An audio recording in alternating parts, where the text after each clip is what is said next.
Salut, j'espère que tu vas bien aujourd'hui. Dans la capsule présente, je vais te parler de gestion de trade. Donc, comment gérer notre position une fois qu'on a acheté.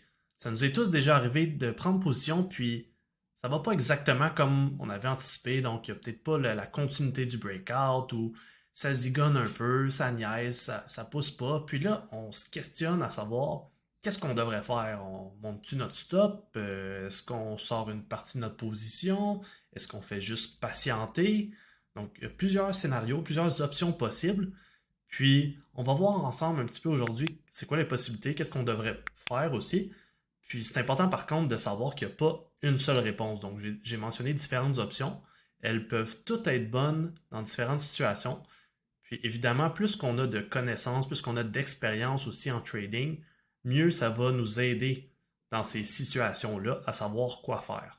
Je vais aujourd'hui regarder le titre Holo en graphique 1 minute, donc pour le day trading, mais c'est aussi du contenu qui s'applique autant au swing trading. Donc, ça serait simplement en graphique journalier, mais à savoir que les réflexions, les questions à se poser, les façons aussi de sortir ou de gérer notre trade s'appliquent autant au day trading qu'au swing trading. Puis pourquoi j'ai choisi Holo, c'est parce que c'est un titre qu'on a transigé ce matin, le lundi 26 février. Puis il est arrivé une certaine situation que je vais vous présenter sous peu. Puis on s'est justement questionné ce matin sur comment bien gérer notre position si on avait acheté le titre. Puis on va regarder ça ensemble. Tout d'abord, je vous montre le graphique. Ici, on est en pré-market présentement. Donc pour ceux qui ne savent pas, c'est possible de transiger les titres américains en pré-market, donc de 4h à 9h30 si on est avec Interactive Brokers. Donc, on peut voir ici justement le graphique. On voyait qu'il y avait une tendance haussière. Donc, graphique en 1 minute, comme je mentionnais, les bougies Akenashi, on a une moyenne mobile et l'indicateur MACD. Et le volume, évidemment. Donc, on va regarder ensemble l'opportunité qui s'est présentée ce matin, dont je vous parlais il y a quelques instants. Puis, on va voir comment on aurait pu gérer ça. Puis, de votre côté, je vous invite aussi à vous questionner qu'est-ce que vous auriez fait, comment vous auriez agi si vous étiez en position. Donc, tendance haussière ici sur Holo en pré-market. Puis ce que je vais faire, c'est que je vais avancer tranquillement, pas vite, minute par minute, pour ne pas vous montrer le résultat. Donc, on va pouvoir ensemble se questionner, puis vous allez aussi pas avoir déjà la réponse, justement. Donc, si on avance tranquillement, on va bientôt arriver à l'ouverture des marchés là, à 9h30. Vous voyez ici la première bougie à 9h30 à l'ouverture des marchés. Si on continue d'avancer tranquillement, on voit que le titre chute dans les premières minutes. Déjà, on peut tracer un support. Donc, autour de 9,80 à peu près, là, on a une belle zone de support qui s'est formée. On voit aussi qu'il y a une petite résistance ici à 11 $. Donc, c'était une zone support qui est devenue une résistance. Donc, on va la mettre également ici aussi. Donc, zone de support devenue résistance. Donc, on voit que le titre, dans les dernières minutes, se transige dans cette plage-là. On continue à avancer tranquillement. Oh, wow! On voit déjà une bougie verte, après une deuxième bougie verte avec beaucoup de volume qui vient briser justement notre petite résistance à 11 $. Si on regarde, je vais avancer un petit peu encore, on va pouvoir voir que ça pouvait aussi être une opportunité de prendre position. Donc si on voit le MACD, donc on voit qu'il y avait un croisement aussi du négatif, donc du rouge au vert, du négatif au positif, ce qui pouvait ajouter la confluence à la prise de position là, si on voulait rentrer par exemple à 9h35. Donc, le titre se transige au-dessus de la moyenne mobile, il y a du fort volume plus haut que la moyenne, un croisement du MACD, puis un bris d'une résistance à 11 $. Donc, ça pouvait être une opportunité pour prendre position ici que justement plusieurs membres du Club des Initiés ont pris ce matin. Par contre, on va continuer le graphique juste pour voir ensemble. Donc, le titre continue à monter, qui a été halté aussi ce matin. On voit que ça reste avec du fort volume, MACD également. Et là, ce qui se passe, bon, le titre qui ralentit un peu, on a une première bougie rouge. Donc, on voit que autour de 13,80 jusqu'à 14 $. Ici, la bougie de 9h47 qui est allée toucher à 14 $. Donc, entre 13,80 et 14 $, on voit qu'il y a une petite zone de résistance qui s'est formée. Puis, bougie de 9h51, après une diminution de volume, là, on a une correction. Donc, le titre qui a chuté de 13,50 à peu près jusqu'à presque 12 $. Continue à avancer. Bon, on voit une première bougie verte ici. Potentiellement une zone support autour de 11,90$, 12$. Donc on peut se tracer une petite ligne ici. On va voir si le support va tenir après ça. Et là, ici, on voit une belle bougie verte avec beaucoup de volume plus haut que la moyenne. Et on a le MACD qui augmente, qui est proche de croisé positif aussi. Donc, potentiellement, une entrée pour le titre Holo à 9h59. Et justement, il y aurait des gens ici qui auraient pu prendre position parce que ça peut être une belle opportunité pour rentrer en day trading en une minute. Ou est-ce que justement, on a quand même la confluence de tendance haussière, le titre qui a une zone de support qui semble vouloir prêt à redécoller pour aller visiter le 14$. Il y a du volume, le croisement du MACD qui est proche. Donc, c'est intéressant ici. Finalement, on voit qu'il n'y a pas une continuité du mouvement pour l'instant. On continue d'avancer. Volume qui diminuait tranquillement, pas vite. Un petit peu d'indécision aussi. On a une bougie verte qui revient. Volume qui est encore assez bas. On avance encore. Oh, on a ici une belle bougie verte. Volume un peu plus élevé, qui arrive proche de la moyenne. Le MACD, encore une fois, qui est en train d'augmenter, proche du croisement. Puis si on regarde aussi notre graphique, on peut voir que le titre est en train de se rapprocher d'un certain point autour de 13$. Si on trace une ligne, on part de notre sommet à 14$, puis on vient descendre ici. Je ne veux pas aller plus loin pour ne pas vous montrer le futur, mais on peut voir que si on trace notre ligne en touchant le plus de points possible, on voit que le titre est en train de briser la ligne supérieure là, du triangle à 10h05. Donc ça peut devenir aussi une confluence supplémentaire dans une prise de position quand on a un breakout. Donc ça ajoute vraiment du poids dans notre décision. Donc si on veut prendre position, puis on a tous les indicateurs, les critères que je mentionnais tantôt, puis en plus on a un breakout, il y a encore plus de chances, encore plus de probabilité que le mouvement se réalise. Donc ici, ce matin, il y a plusieurs des membres justement qui ont pris position parce qu'il y avait une augmentation du volume, un breakout et le MACD qui était sur le bord de croisée. Évidemment, chacun a sa propre stratégie, donc peut-être qu'il y avait d'autres indicateurs, d'autres critères de leur côté, mais ça, c'est juste quelques-uns que je veux vous présenter. Là, si on continue d'avancer, on va voir qu'est-ce qui se passe. Belle bougie verte, continuité, augmentation du volume, c'est super beau. Donc rien à dire.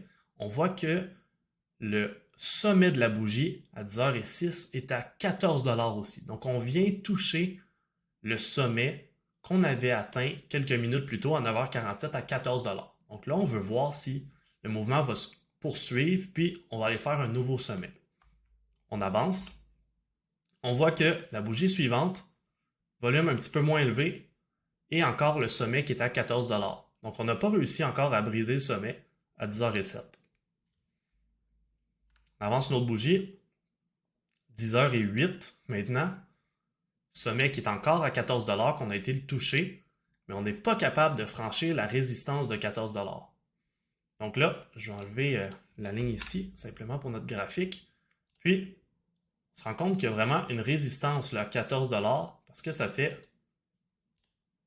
1, 2, 3, 4 fois qu'il va toucher à ce montant-là, sans être capable de le dépasser. Donc là, si on est en position en day trading, que ce soit avec l'achat à 9h59 ou que ce soit avec l'achat à 10h05 lors du breakout, ça peut nous amener à nous questionner. Donc, si on a pris position autour de, là on voit potentiellement entre 13 et 13,50 qu'on aurait rentré. Donc si on rentre sur la bougie de 9h59, on va rentrer autour de 13$ par exemple.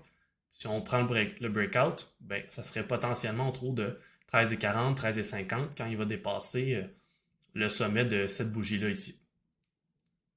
Donc, si on est rendu à le titre qui se transige, 13,80, 13,90, il touche 14$, mais là, il ne dépasse pas, puis il revient toujours jouer dans ce niveau-là. Mais la première bougie, on est patient, ça c'est sûr et certain. Mais là, si ça fait 3 bougies de suite, que le volume diminue, puis que le titre n'arrive pas à dépasser le 14$, c'est là qu'on peut être amené à se poser des questions. Puis la même situation peut arriver en swing trading. C'est juste qu'en swing trading, on a plus de temps pour réfléchir, donc on pourrait être en graphique journalier. On a pris position sur un breakout aussi, puis après quelques jours, ben, le titre fait la même chose ici en dépassant pas, en faisant pas un nouveau sommet, puis en rebondissant sur la résistance. Ben, même question qu'on peut venir se poser. Mais là ici, on est en graphique 1 minute, donc ça va beaucoup plus rapidement le matin en day trading. Ce qu'on peut faire, c'est qu'on a plusieurs options comme je mentionnais au début. Est-ce qu'on vient sortir de position directement? Donc on sort 100% de notre position parce qu'on dit « Ah, moi je ne veux pas prendre le risque que le titre casse puis vienne toucher mon stop, donc je vais prendre une perte.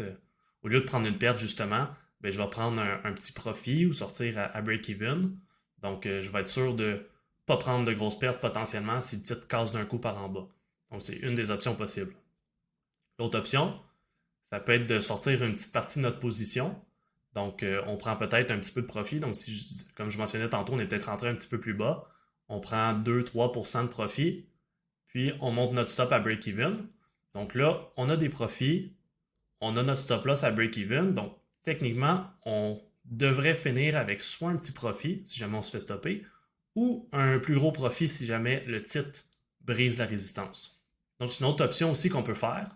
Sinon, on peut aussi continuer à être patient, laisser notre stop loss à l'endroit où il est positionné, puis simplement voir le graphique, qu'est-ce qui va se passer. Par contre, comme je mentionnais, il y a quelques indicateurs qui nous disent que ça semble peut-être pas être le cas que le titre va avoir un breakout, avec les 3 bougies qui touchent à 14 $ sans le dépasser, puis de l'autre côté, il y a le volume qui diminue graduellement. Donc, c'est des petits indicateurs qui peuvent nous faire dire « pas sûr que ça va se passer ». Évidemment, il faut essayer le moins possible d'être dans les émotions puis ce qu'on pense, mais vraiment le plus possible dans l'analyse du graphique. Donc, on regarde nos indicateurs, on regarde le prix de l'action, nos zones de support, résistance, la tendance, qu'est-ce qui se passe au niveau du graphique, puis on essaie d'en ressortir des informations le plus techniques possible. En ce moment, c'est ça qu'on a. Donc là, on va continuer d'avancer. Ça fait un bout de temps qu'on parle des différentes options possibles, puis tout ça, on va voir c'est quoi le résultat. Donc, bougie suivante, qu'est-ce qui se passe? Ça casse par en bas. Donc, la bougie de 10h09, on voit que finalement, ben, le titre n'arrivait pas à briser la résistance de 14 $. Donc, on vient corriger. On continue les minutes suivantes. Qu'est-ce qui se passe? Est-ce qu'on va trouver un support puis partir par en haut? Donc, on voit qu'il y a un petit peu d'indécision. Puis, au fur et à mesure qu'on avance, on voit que le volume diminue graduellement de minute en minute, ce qui démontre moins d'intérêt, moins d'engouement pour le titre. Et voilà, on arrive ici à la minute, à 10h19, pardon. Puis, ça nous démontre que le titre est en train de continuer sa descente. Donc, il n'a pas tenu le support autour de 13 $. Il vient continuer à casser. Et là, on va poursuivre, voir ce que ça va donner. Et vient continuer la descente plus bas. Puis on voit que notre support de 11,90, 12 $ a aussi cassé. On est rendu à la moyenne mobile 100, où est-ce qu'on vient la toucher. Et là maintenant, peu importe si on avait notre stop loss en dessous ici du support ou si on l'avait rapproché en dessous du breakout du flag ici, on est stoppé dans les deux situations. Donc dans l'exemple suivant, ça aurait été mieux de soit sortir complètement ou soit sortir une partie de la position puis venir se mettre un stop à break-even. Par contre, si on avait sorti complètement notre position, puis le titre avait breakout puis avait monté à 15, 16, 17 $, bien là, on manque l'opportunité. Donc, une façon de bien faire peut être la sortie partielle puis le stop à break-even. Puis sinon, bien, si on a sorti complètement notre position puis on a pris un 2-3% de profit, bien, peu importe ce qui arrive, c'est pas grave parce qu'au final, on s'en sort quand même avec un profit, puis de l'argent, c'est de l'argent. Donc, il faut toujours penser en termes de probabilité, puis en termes de protéger notre capital aussi. Donc, j'espère que cette vidéo-là vous a aidé dans votre réflexion, dans votre analyse, dans votre gestion de vos positions.